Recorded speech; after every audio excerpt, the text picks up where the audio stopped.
Shalom Bapak Ibu yang dikasih Tuhan, baik yang di Sidoarjo, Mojokerto maupun di Tulungagung.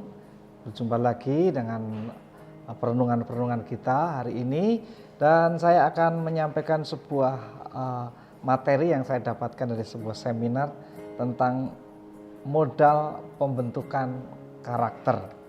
Nah, Bapak Ibu semua, 90% pembentukan karakter adalah lewat proses bagaimana mengatasi sakit hati, ya.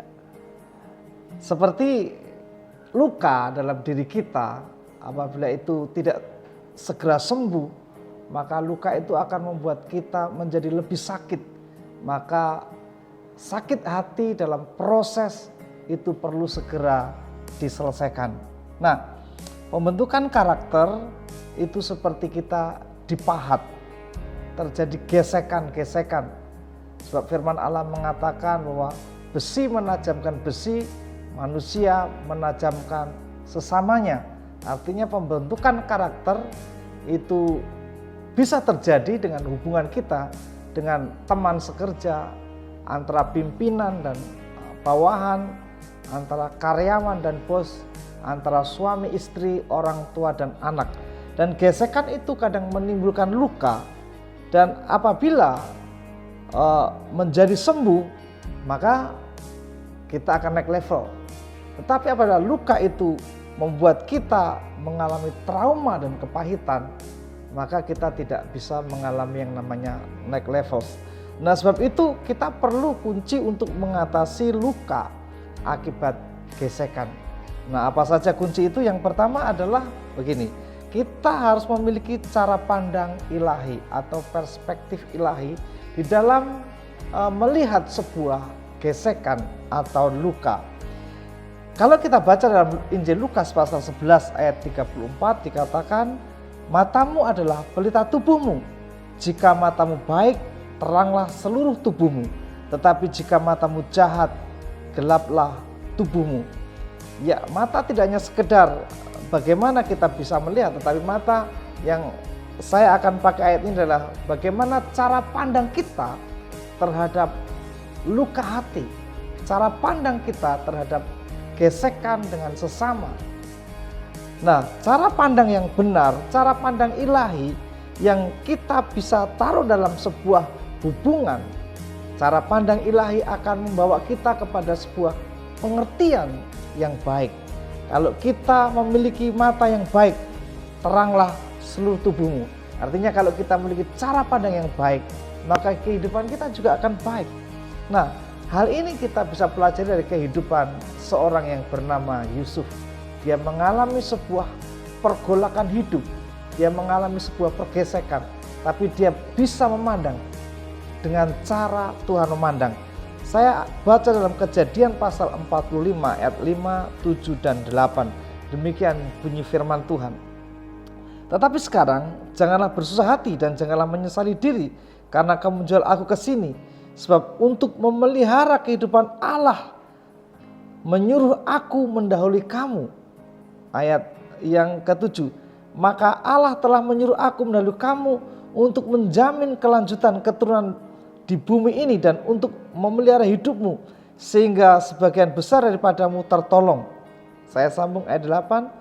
Jadi bukanlah kamu yang menyuruh aku ke sini, tetapi Allah.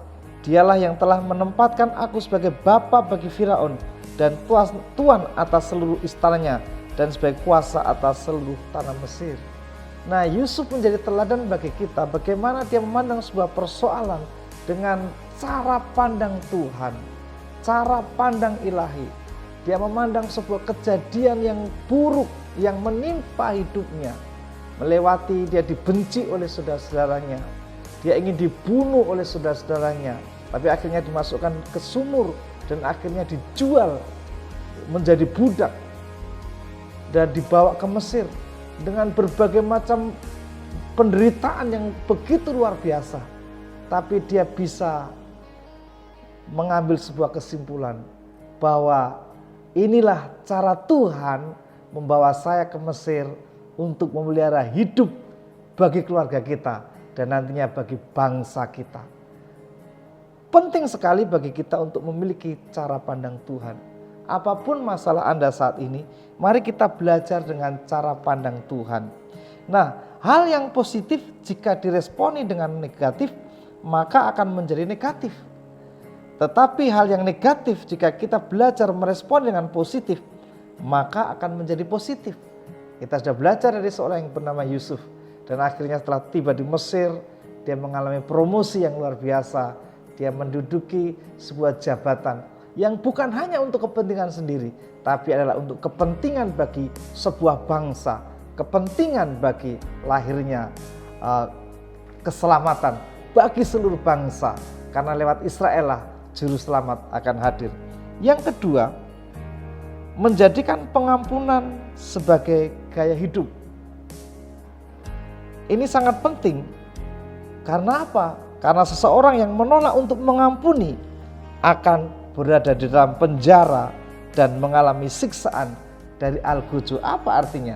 Saya akan bacakan dari Matius pasal 18 tentang perumpamaan pengampunan. Sebab hal kerajaan surga seumpama seorang raja yang hendak mengadakan perhitungan dengan hamba-hambanya.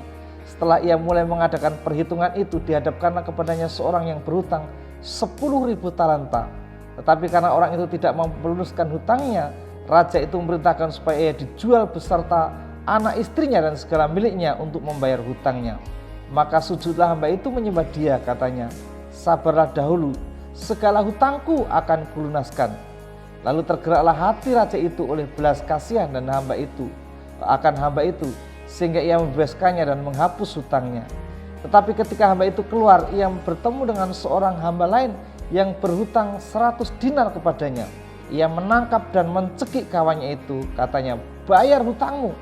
Maka sujudlah kawannya itu dan memohon kepadanya, sabarlah dahulu, hutangku itu akan kulunaskan.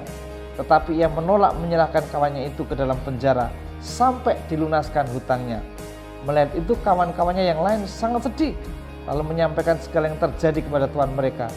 Raja itu menyuruh manggil orang itu dan berkata kepadanya, hai hamba yang jahat, seluruh hutangmu telah kuhapuskan karena engkau memohonkannya kepadaku. Bukankah engkau pun harus mengasihani kawanmu seperti aku telah mengasihi engkau? Maka marahlah tuannya itu dan menyerahkannya kepada Al-Ghujju sampai ia melunaskan seluruh hutangnya. Maka Bapakku yang di surga akan berbuat demikian juga terhadap kamu, apabila kamu masing-masing tidak mengampuni saudaramu dengan segenap hatimu.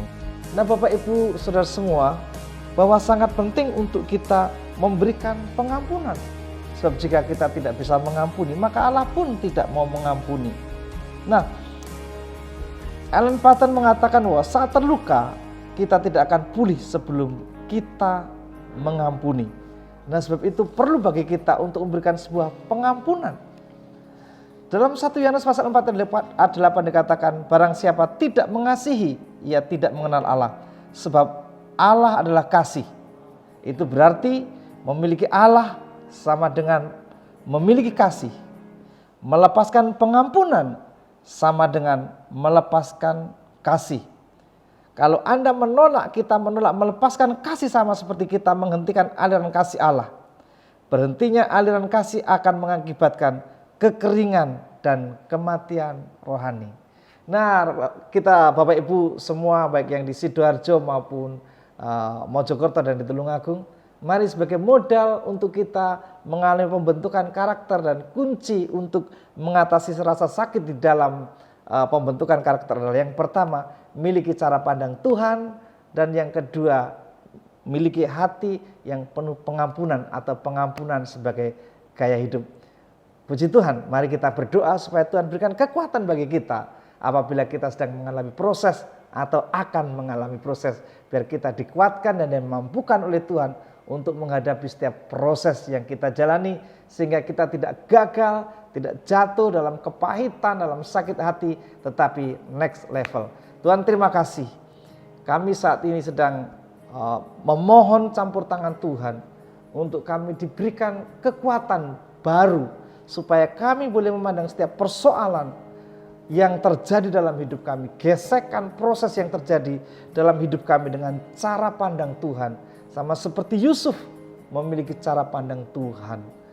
Terima kasih dan juga berikan kami hati yang mengasihi untuk kami boleh melepaskan pengampunan bagi orang lain. Sebab apabila kami tidak mau melepaskan kasih, maka kasih juga akan terhenti dalam hidup kami, sehingga hidup kami akan menjadi kering. Kami bersyukur, berkati kami semua dalam nama Tuhan Yesus. Haleluya. Amin.